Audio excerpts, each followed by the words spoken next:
Hyderabad central university దేశంలోనే పార్లమెంట్లో bill పెట్టి మరీ ఏర్పాటు చేసిన ఏకైక యూనివర్సిటీ ఇది. ఈ ప్రాంతాన్ని గ్రీన్ లంగ్స్ ఆఫ్ హైదరాబాద్ గా అభివర్ణిస్తూ ఈ భూములు అన్యాక్రాంతం కాకుండా కాపాడుకోవాలని సూచించారు.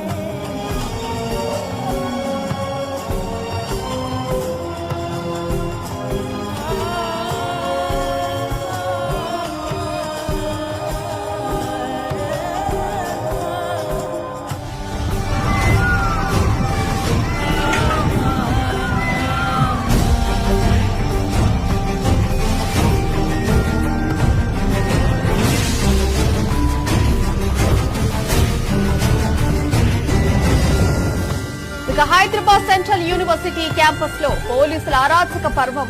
యూనివర్సిటీ భూములు కాపాడుకోవడం కోసం గలమెత్తిన విద్యార్థుల పట్ల కాంగ్రెస్ సర్కార్ రాక్షసత్వం. అమ్మాయిలను సైతం జుట్టుపట్టి లాక్కెళ్లిన దాష్టికం.